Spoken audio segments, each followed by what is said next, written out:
Well, we certainly have a lot of news today to cover from around the world, courtesy of our friends at Boxing 247 across the pond. Thank you for joining me once again on Talk and Fight.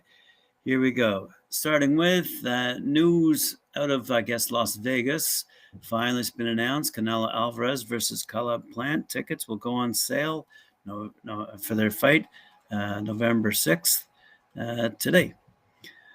So the Mexican superstar and unified WBA, WBC, WBO super middleweight world champion Canelo Alvarez and undefeated IBF super middleweight world champion Caleb Sweethands Plant will battle to crown an undisputed 168-pound world champion on Saturday, November 6th, live on pay-per-view from the MGM Grand Garden Arena in Las Vegas.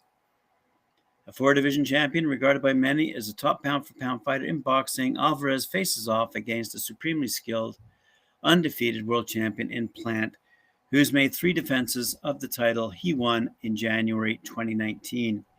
The winner will become the first undisputed super middleweight champion in the 4-belt era. And as I said, tickets for that event go on sale today. And speaking of Mexico, the WBC has unveiled another championship belt, the Tijuana belt. The WBC commemorative belts on May 5th and September 16th were created as a special trophy awarded to the winner of great fights held around these 2 Mexican festivals, regardless of nationality. The concept was created in 2017, and each year a Mexican culture is selected to create these belts. So far, there are already 9 officially presented belts, which are listed on the boxing247.com website for your reading pleasure. But a 10th commemorative belt of the WBC, with the support of the government of the state of Mexico, is the Teotihuacan belt, and it's inspired by one of the most iconic cultures in history, the Teotihuacan culture. Apologies to my friends in Mexico. But as we all know, the city of Teotihuacan is located about 50 kilometers northeast of Mexico City, and built between the 1st and 7th centuries AD, and characterized by some absolutely massive pyramids, in particular the Temple of Quetzalcoatl and the Pyramids of the Sun and the Moon, all established on geometric and symbolic principles. Fascinating site to not only visit, but also to examine from a historical and philosophical point of view as well. Anyway, about the belt itself, this belt is inspired by the greatness and majesty of the city of the gods, Teotihuacan, and the power of Quetzalcoatl. This masterpiece is a special edition made by Taller de Obsidiana, a Mexican design firm that is an expert in mahachia and creation of pieces made in obsidian with a legacy spanning 3 generations. Good for them, and let's have lots of fun in Mexico. Speaking of Mexican Independence Day, the table is set for the event in honor of Mexico's Independence Day to be held this Wednesday, which is today, in Mexico. The event will have several World Boxing Association regional belts at stake and will be a great party for the country, without saying. The preliminary fights will be available on the WBA YouTube channel, and they'll start at 5:30 p.m. Mexico time. The event will be organized by Gold Ring Guerreros de Mexico and will have the support of the WBA, as important as this week for the Mexican people. Liliana Palmera and Mexican Carla Ramos made the weight for their WBA Fedelatin super featherweight belt fight. The former world champion weighed at 133.2 pounds, while the local bantamweight stopped the scale at 134.3 pounds. Meanwhile, both the Colombian Veronica Zulalega and the Mexican Dana Delgado weighed in at 117.7 pounds for their 4-round bantamweight bout.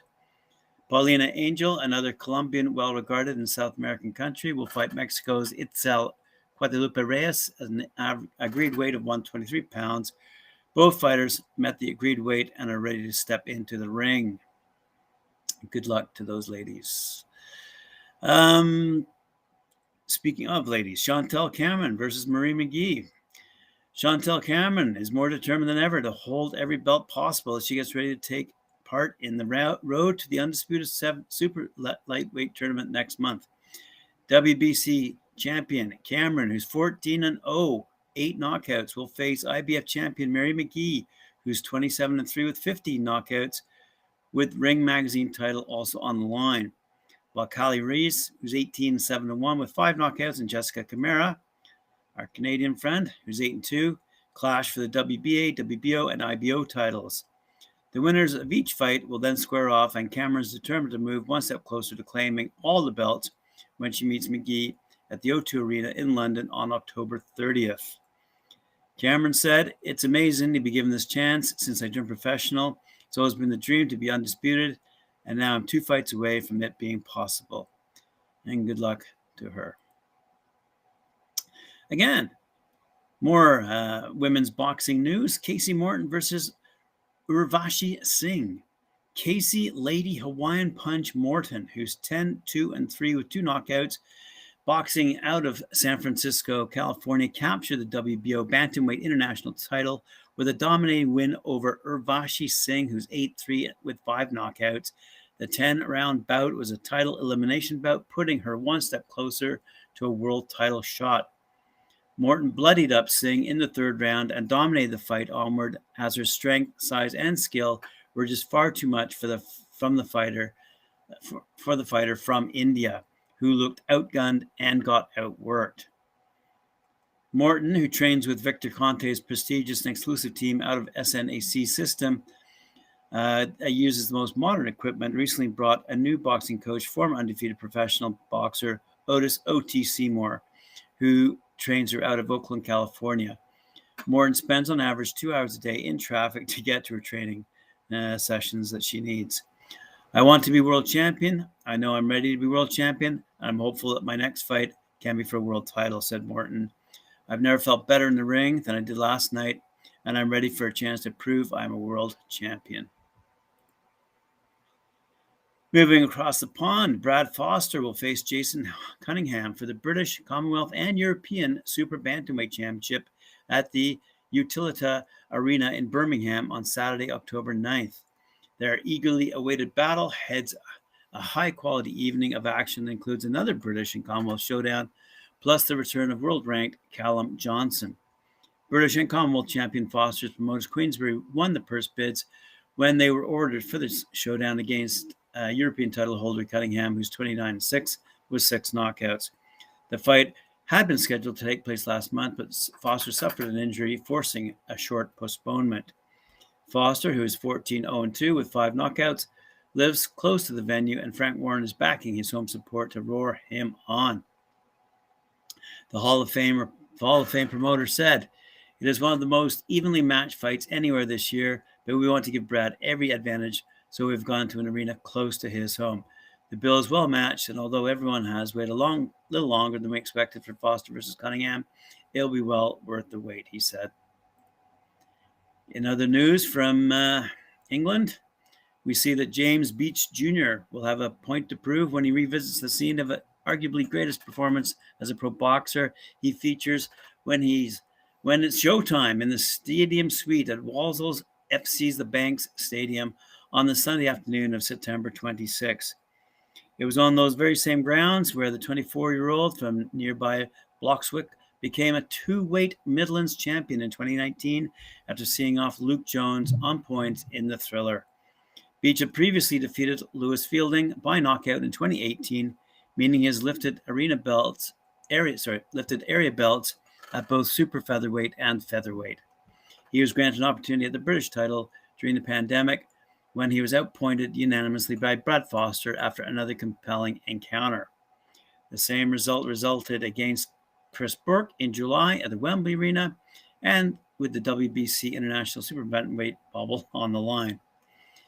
Beach was left disappointed by his display at that time after coming up short widely against the unbeaten left-hander Burke, with the BT Sport cameras rolling live. But he's determined to make amends by improving on the 12 wins amassed before his unbeaten record was conceded when the setbacks versus Foster and Bourne came along. And good luck to him in his continued journey.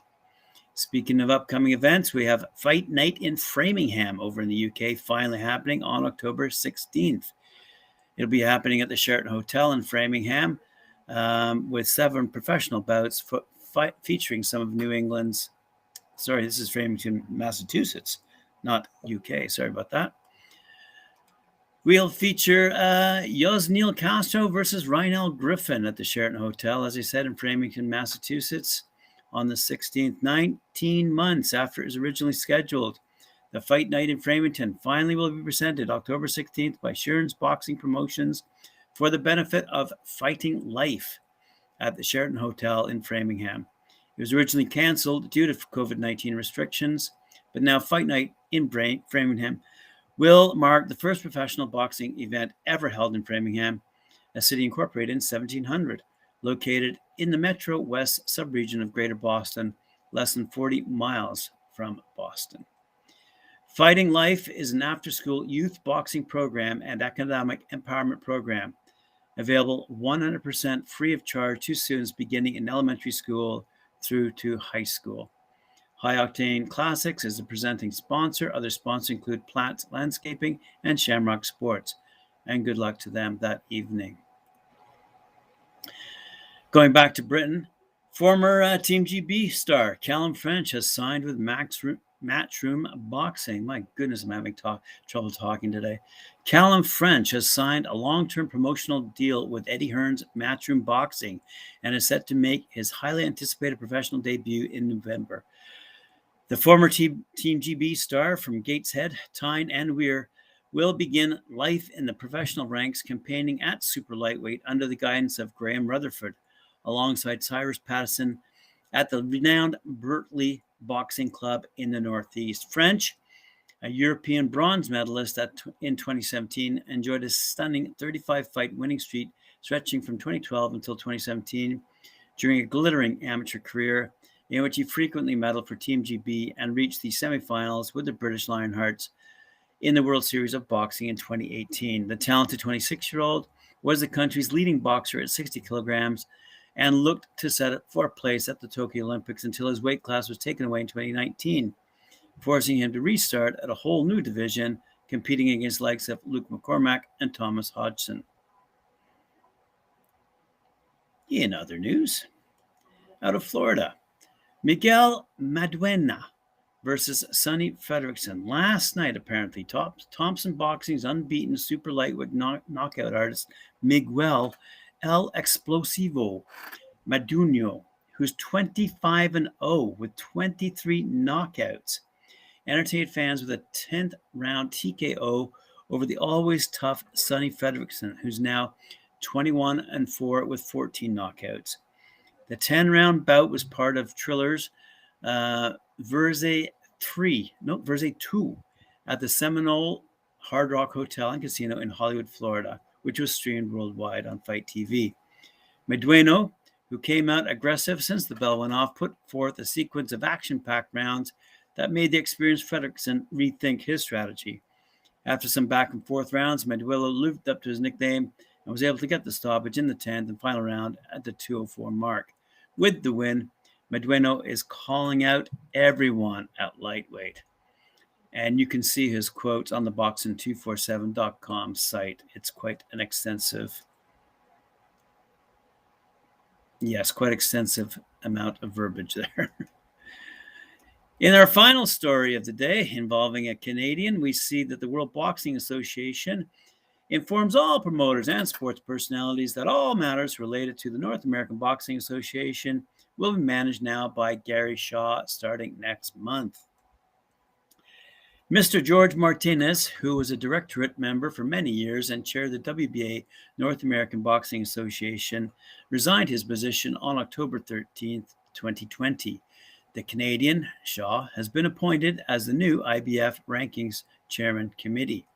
Pursuant to WBA bylaws, Article 1.03, the organization may be allowed to execute plans and programs to develop boxing under high standards and safety measures in accordance with the regions defined worldwide. North America is a very active and important area for the WBA throughout history, And for that reason, the WBA is working to reestablish relations and make effective communication channels available to promoters through the WBA's Chief of Staff, Gary Shaw. So they sent letters to promoters, boxers, and managers in North America who want to work hand in hand with the WBA to inform them of the upcoming rankings, championships, and everything related to the regional body. That will now be uploaded and published to the official website of the pioneering body, NABA. And that's all the news fit to print today. Thank you very much for joining me. It's been my pleasure to inform you of all this and more that can be found on the boxing247.com website. Remember to like, share, subscribe, and hit that notification bell. And we'll see you tomorrow.